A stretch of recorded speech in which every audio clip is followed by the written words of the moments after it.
Halo pedikers, ada yang suka berlibur dengan menggunakan pesawat? Nah, saat traveling dengan pesawat, tempat yang pertama kali kita singgahi tentu saja adalah bandara. Sebagian besar bandara di berbagai belahan dunia sudah berlomba-lomba menunjukkan kemegahannya. Tak heran jika banyak negara yang berlomba mempercantik bandara mereka untuk memberi kesan baik bagi para pengunjung. Well, di segmen kali ini kita akan bahas bandara termegah Indonesia versus Timor Leste. Penasaran bandara termegah apa saja yang ada di kedua negara ini? Mari kita bongkar. Kita mulai dari bandara termewah yang ada di Indonesia, yakni Bandara Internasional Soekarno-Hatta. Bandar udara ini diberi nama sesuai dengan nama tokoh proklamator kemerdekaan Indonesia, Soekarno dan Muhammad Hatta, yang merupakan Presiden dan Wakil Presiden Indonesia pertama. Proyek pembangunan bandara ini dimulai pada 1 Desember 1980 dengan anggaran senilai 384,8 miliar rupiah yang ditandatangani langsung oleh pihak pemerintah Indonesia. Yang dimana merupakan biaya yang diambil sebagian dari APBN dan sebagian lagi sumbangan dari pemerintah Prancis. Bandar udara ini secara fisik selesai pada 1 Desember 1984. Hingga bandara ini resmi mulai beroperasi pada tahun 1985 untuk menggantikan Bandara Kemayoran di Jakarta Pusat dan Bandara Internasional Halim Perdana Kusuma di Jakarta Timur. Bandara yang berlokasi di kota Tangerang, Provinsi Banten ini menempati area seluas 2.555 hektar. Kapasitas kursi penerbangan di Bandara Soekarno-Hatta pada Oktober 2020 sekitar 2 juta kursi, yang mencapai sekitar 57% dari posisi Oktober 2019 saat tidak ada pandemi COVID-19, yakni sebanyak 3,55 juta kursi. Bandara ini memiliki dua landasan pacu paralel utama, masing-masing sepanjang 3,66 km yang terhubung oleh dua taxiway silang. Tak hanya itu, bandara ini juga memfasilitasi 3 bangunan terminal utama. Pembangunan Terminal 3 sendiri menelan anggaran 7 triliun rupiah.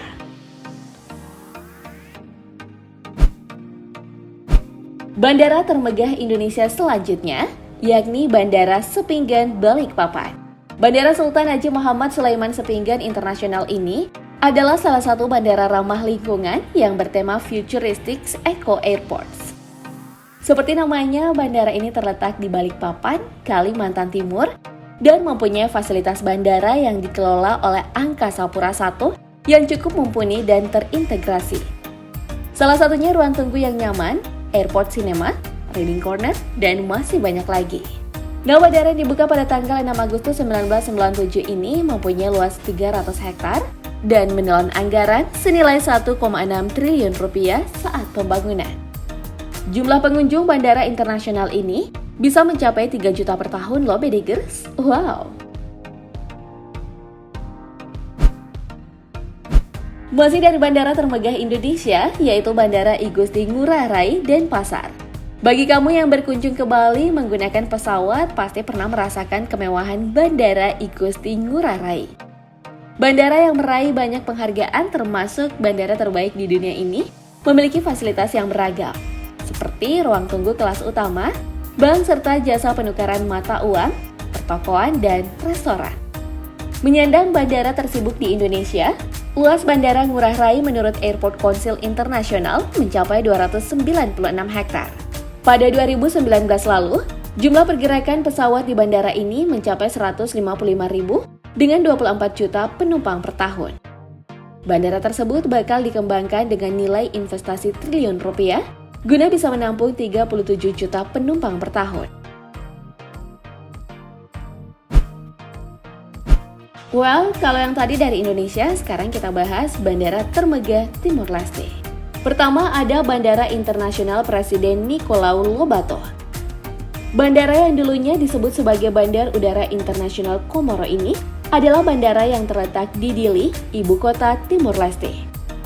Bandara ini untuk sementara masih dikontrol oleh pasukan pertahanan Australia selama operasi Asteroid yang dimulai pada bulan Mei 2006. Bandara internasional ini memiliki panjang landas pacu 1850 kali 30 meter dan masih akan dikembangkan. Runway-nya akan diperpanjang menjadi 2000 meter. Landasan pacu juga akan diperpanjang dari 1850 kali 30 meter menjadi 2000 kali 45 meter.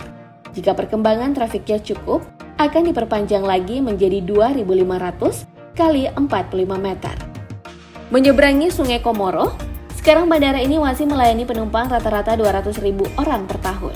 Angka yang sebenarnya masih jauh untuk membuat Bandara Nicolau Lobato mencapai titik impas, apalagi memperoleh laba.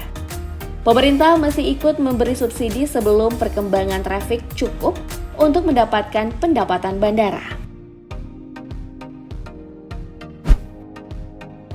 Berikutnya ada Bandara OEQC.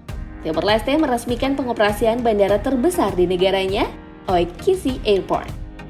Bandara tersebut diresmikan oleh Presiden Republik Demokratik Timor Leste, Francisco Guterres, pada 16 Juni lalu. Bandara OEQC memiliki landasan pacu sepanjang 2.200 meter, adapun kapasitas terminal saat ini mampu menampung 500.000 penumpang per tahun. Maskapai Indonesia, Citylink menjadi pesawat komersial pertama yang mendarat di OEQC. Waktu tempuh penerbangan dari Bandara Halim Perdana Kusuma, Jakarta ke Bandara OEQC ditempuh dalam waktu 2,5 jam saja loh Bidigers.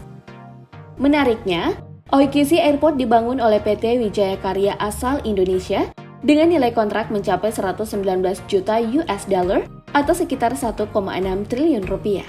Wah, suatu kebanggaan sih buat negara kita karena bisa terlibat dalam pembangunan bandara terbesar di Timor Leste ya Bidigers. Terakhir ada Bandara Suai, atau yang juga dikenal sebagai Bandar Udara Internasional Panglima Palintil Keirala Sanana Gusmao. Adalah sebuah bandara tanpa pengawasan yang terletak 4 km di timur Suai, sebuah kota di Timor Leste. Bandara ini diresmikan pada 20 Juni 2017. Pada 28 September 2018, bandara ini menjadi tuan rumah kedatangan internasional pertamanya, sebuah penerbangan charter dari Darwin, Australia, yang dioperasikan oleh Northern Oil dan Gas Australia. Saat ditingkatkan, bandara ini memiliki fasilitas modern yang memenuhi standar Organisasi Penerbangan Sipil Internasional ICAO untuk pengoperasian pesawat, pesawat ringan, dan helikopter yang aman. Fasilitas termasuk landasan pacu 1.500 meter atau sekitar 4.900 kaki, gedung terminal, menara kontrol, stasiun pemadam kebakaran, stasiun meteorologi, dan helipad dengan fasilitas ambulans udara medevac. Dan dari semua bandara tadi, mana di bandara yang sudah kamu kunjungi?